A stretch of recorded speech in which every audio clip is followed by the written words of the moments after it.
सारे बात हो जाने के बाद अब राजा जनक जी मुनि जी से कहते हैं, हे मुनि जी चलिए नगर को आप पधारिए।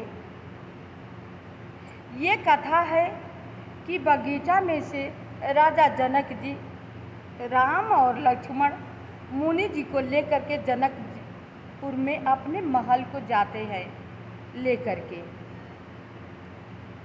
जाते हैं, उन लोगों को ऐसा सुंदर कक्ष में रखा गया, व्यवस्था की गई, हर चीज़ की सुख सुविधा होता। राजा ही हैं, लेकिन उन लोगों को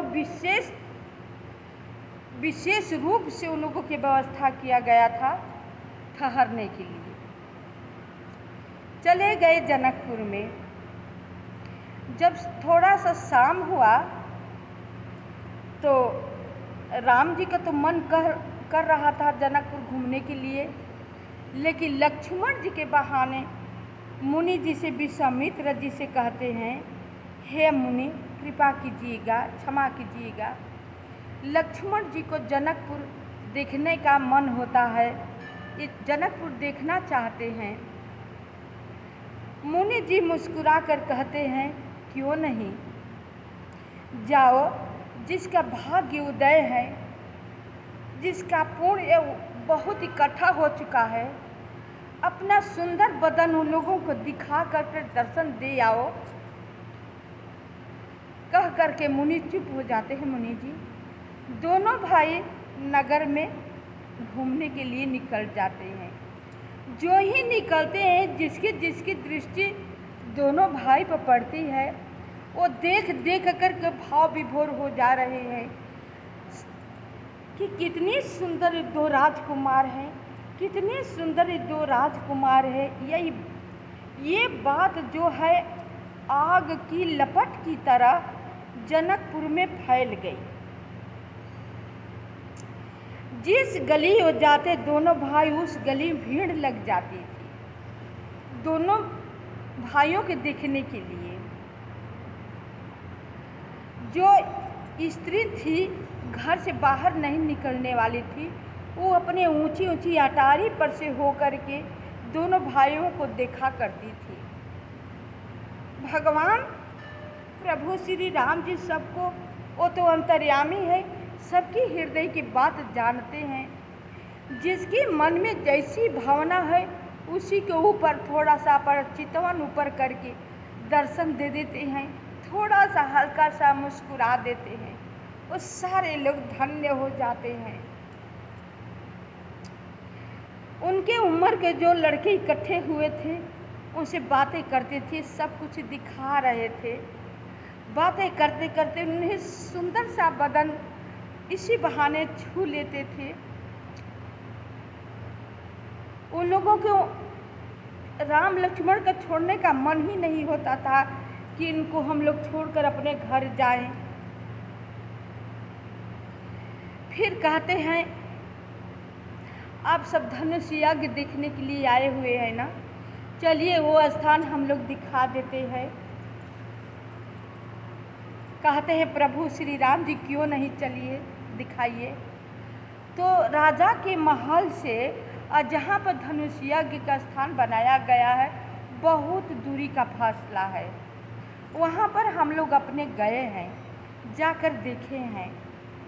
वहाँ पर ले करके जनकपुरवासी राम जी को धनुष स्थान दिखाने के लिए ले जाते हैं। ये लोग जाते हैं, वहाँ का दृश्य इतना सुंदर चौबतरा बनाया गया था। राजा लोग को बैठने के लिए इतना सुंदर बनाया गया था, औरतों को दूसरे तरफ बनाया गया था, रानियों को बैठने के लिए दूसरे तरफ बनाया गया था, ऋषि महर्षि लोग को बैठने के लिए दूसरे तरफ बनाया गया था, विशेष लोगों के दूसरे तरफ बनाया गया था बैठने के लिए। इसी तरह से बहुत सुंदर भव्य मंडप सजाया गया था, वहाँ पर बनाया गया था।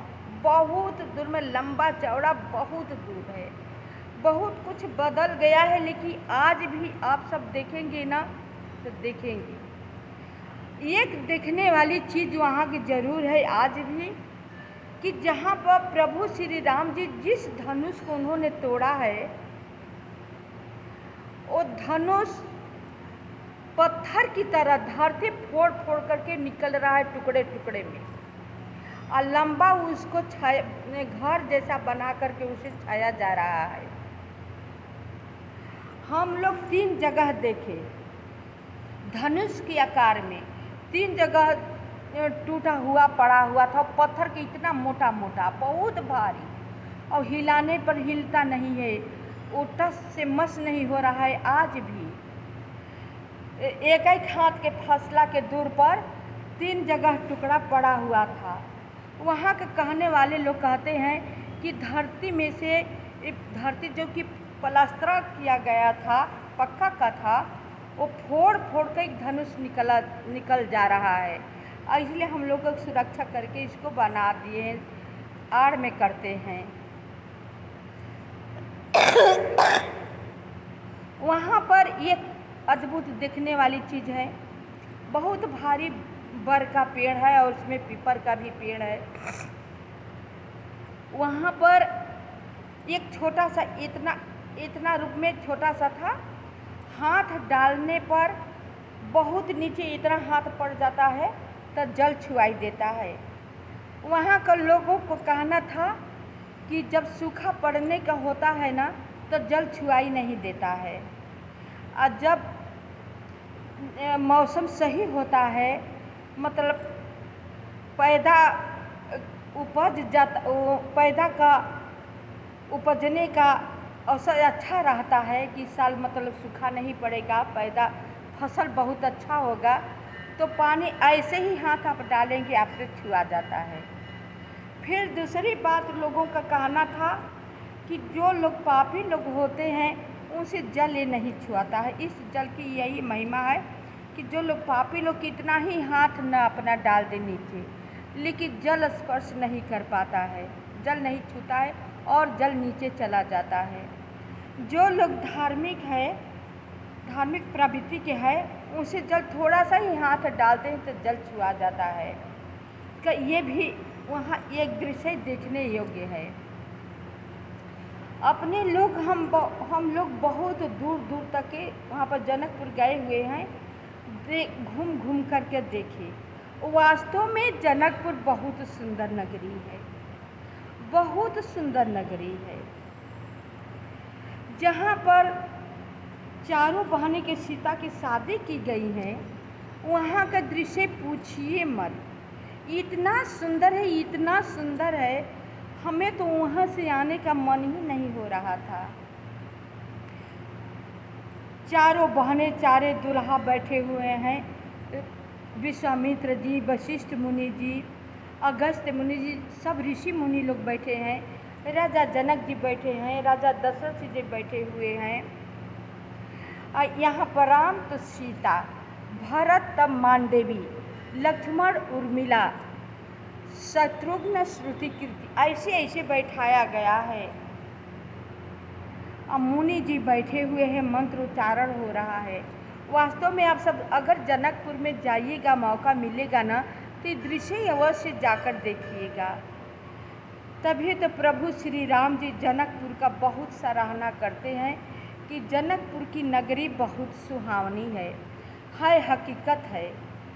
हमने वहाँ का बाजार, वहाँ का सब स्त्रियों का, इससे पहले मेरी माता सब भजन गाया करती थी कि छोटी छोटी नारी जनकपुर में हो, पूछ सिया जी से बात, भजन गाती। वही मैं सोच सोच कर सबको मन मुग्ध होकर के सबको निहार कर देखा करती थी। मुझे आने का वहाँ से मन नहीं होता था, इतना जनकपुर अच्छा लग रहा था। तो राम के राज्य में राजा जनक जी जब थे तो कितना अच्छा लग रहा होगा, ये जरा सोचिए। जनकपुर आप सब जाइएगा, देखने योग्य है दृश्य। तो वहाँ पे राम लक्ष्मण घूमते हैं, सारे लोग उनके पीछे पीछे दिखाने वाले हैं, देखने वाले हैं, कोई बात करते हैं। बहुत रात हो जाती है तो मनुष्य के भांति राम जी डरते हुए लक्ष्मण जी से कहते हैं, हे लक्ष्मण, बहुत देर हो गई, अब हम लोग चलते हैं, नहीं तो मुनि जी कहीं गुस्सा न हो जाए। तो लक्ष्मण जी कहते हैं, ठीक है भैया, आप सही कह रहे हैं, बहुत रात भी निकल गई है। सभी जो उनके साथ में लड़के थे, प्रभु श्री राम जी उन लोगों के समझा बुझा करके वापस घर लौटने को कहा कि आप सब वापस अपने घर लौट जाइए, हम लोग मुनि जी के पास जा रहे हैं, बाकी का मुलाकात कल फिर होगी। तो अपना इधर राम लक्ष्मण आ जाते हैं और निराश हो करके सब लोग अपने अपने घर जाते हैं, जो कि राम जी को छोड़ने का किसी का मन नहीं होता है। आते हैं अपना सब भोजन वगैरह करके, मुनि जी को सोने का जब समय आया तो प्रभु श्री राम जी पैर दबाते हैं। देखिए कितने पुरुषोत्तम राम जी हैं, कितने शिष्टाचार से हैं। इसी बहाने मनुष्य को शिक्षा दिए हैं कि अपने से बड़े आदमी को पैर दबाकर सोना चाहिए। ये तो संस्कार बहुत पीछे छूट गया है।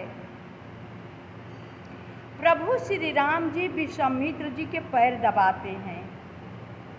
जब मुनि जी कहते हैं कि हे राम, सो जाओ, बहुत रात हो गई, जब अपने सिर पर आते हैं प्रभु श्री राम जी, तो लक्ष्मण जी धीरे धीरे उनका पैर दबाने लगते हैं।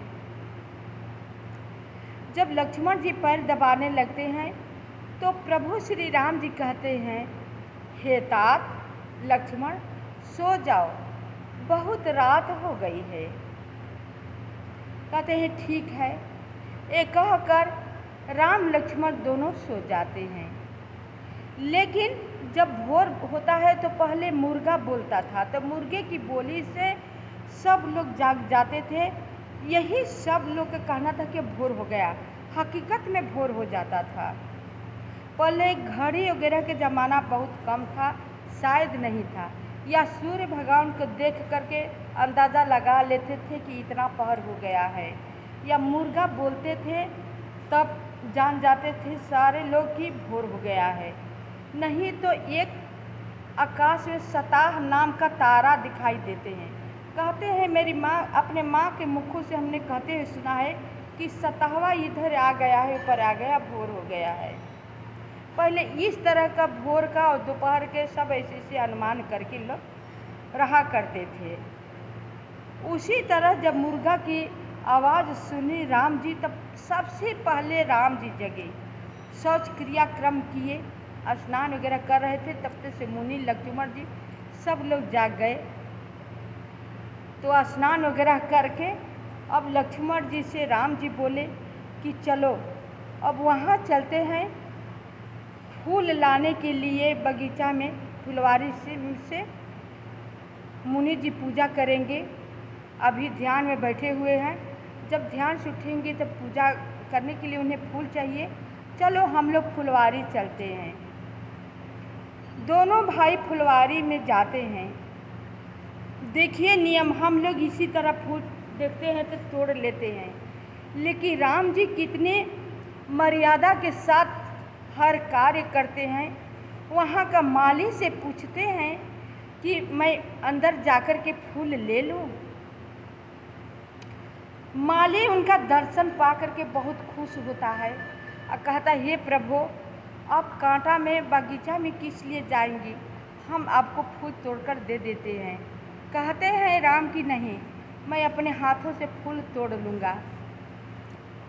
तो माली ऑर्डर दे देता है, तो अंदर दोनों भाई फुलवारी में जाते हैं, फूल तोड़ने लगते हैं। हम कथा को यहीं पर विराम देते हैं। शेष भाग अगले कथा में।